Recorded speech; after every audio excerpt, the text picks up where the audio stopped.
Bonjour, peuple de Dieu. C'est de la part de votre frère Christian de le Seigneur, votre humble frère. Aujourd'hui, je vous apporte un nouveau terme. Le terme est qui? La réforme. Qu'est-ce qu'est la réforme? La réforme est un changement qu'on apporte afin d'obtenir de meilleurs résultats. La réforme, c'est aussi un changement qu'on apporte en vue du rétablissement d'une forme primitive ou ancienne. Et la réforme, c'est aussi une action par laquelle on corrige une chose, on cherche à la rendre meilleure.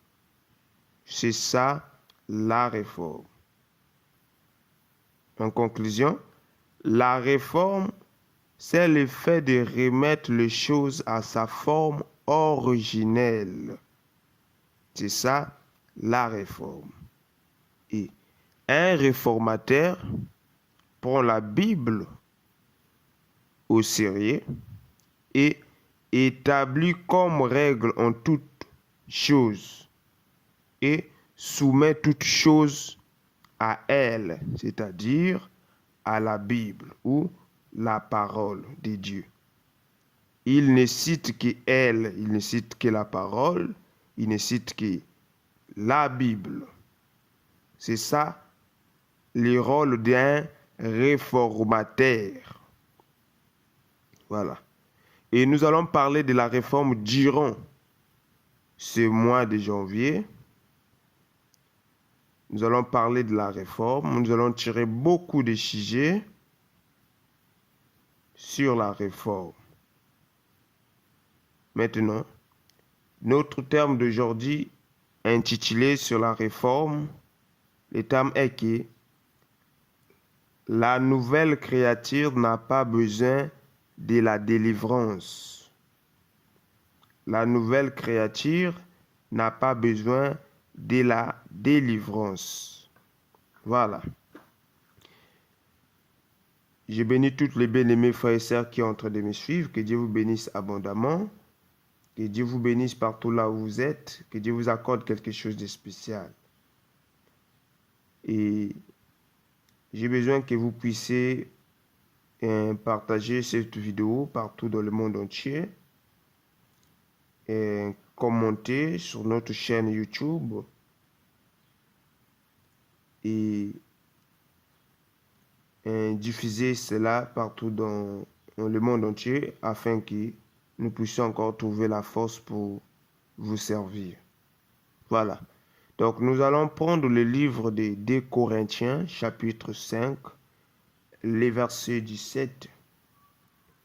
Nous allons lire la parole de Dieu. La Bible déclare: si quelqu'un est en Christ, il est une nouvelle créature. Les choses anciennes sont passées, et voici, toutes choses sont devenues nouvelles. Parole du Seigneur. Donc, là, la Bible nous fait comprendre que lorsque quelqu'un vient à Jésus, il devient une nouvelle créature. C'est-à-dire, il change la nature, il quitte la nature adamique et il est maintenant revêtu de la nature du second Adam qui est Christ. Il devient une nouvelle créature. Et la Bible dit que les choses anciennes sont passées. Et toute chose dans la personne devient maintenant nouvelle. Voilà. Parce que lorsque nous sommes d'abord dans le monde, nous sommes liés par des lois de la famille, les lois des esprits de l'air, de la végétation, les lois du péché et de la mort. Et lorsque quelqu'un est en Christ, lorsque quelqu'un vient c'est-à-dire qu'en Christ, toutes les choses anciennes là sont passées et il devient maintenant nouvelle. Il n'est plus encore dans les choses anciennes parce que toutes les choses anciennes là sont passées. Les mauvais caractères, les vols, l'impudicité, la débauche, etc. sont passés. Il devient une nouvelle créature. Voilà. Et si on prend aussi Romains chapitre 8, le verset 1er, Romains chapitre 8, le verset 1er, que dit la Bible ici, la parole de Dieu déclare: il n'y a donc maintenant aucune condamnation pour ceux qui sont en Jésus-Christ. Il n'y a donc maintenant aucune condamnation pour ceux qui sont en Jésus-Christ. Je vais lire jusqu'au verset 2. En effet, la loi de l'esprit de vie en Jésus-Christ m'a affranchi de la loi du péché et de la mort. Donc, tous ceux-là qui sont en Christ, il n'y a donc point de condamnation pour eux, parce que l'esprit, la loi de l'esprit de vie, c'est-à-dire de l'esprit de Christ, les a affranchis, les a rendus libres de la loi du péché et de la mort. Une nouvelle créature est libre de la loi du péché et de la mort. Une nouvelle créature est libre de la loi des esprits des morts. Une nouvelle créature est libre de la loi de la famille. Une nouvelle créature est libre de la loi des esprits de la pauvreté. Une nouvelle créature est libre de la loi des esprits de célibat. Une nouvelle créature est libre de la loi des esprits de blocage.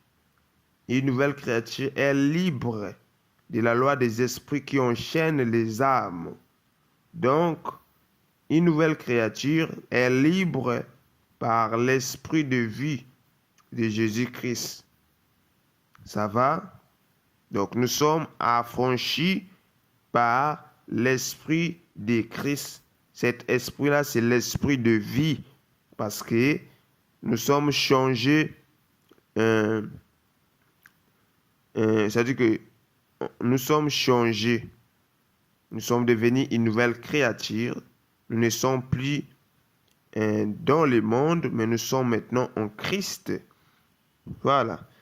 Et si on prend aussi 2 Corinthiens chapitre 3, le verset 17. 2 Corinthiens 3, le verset 17. 2 Corinthiens chapitre 3, le verset 17, que dit la Bible, la parole de Dieu déclare: or, le Seigneur, c'est l'Esprit, et là où est l'Esprit du Seigneur, là est la liberté. Parole du Seigneur. Le Seigneur, c'est l'Esprit. Donc, le Seigneur est Esprit. Et là où est son Esprit, c'est-à-dire là où est l'Esprit du Seigneur, c'est là où il y a aussi la liberté. La Bible dit: ne savez-vous pas que vous êtes le temple de Dieu et que l'Esprit de Dieu habite en vous? C'est ça l'Esprit du Seigneur. Et là, dans 2 Corinthiens chapitre 3, le verset 17, la Bible dit: or, le Seigneur, c'est l'Esprit.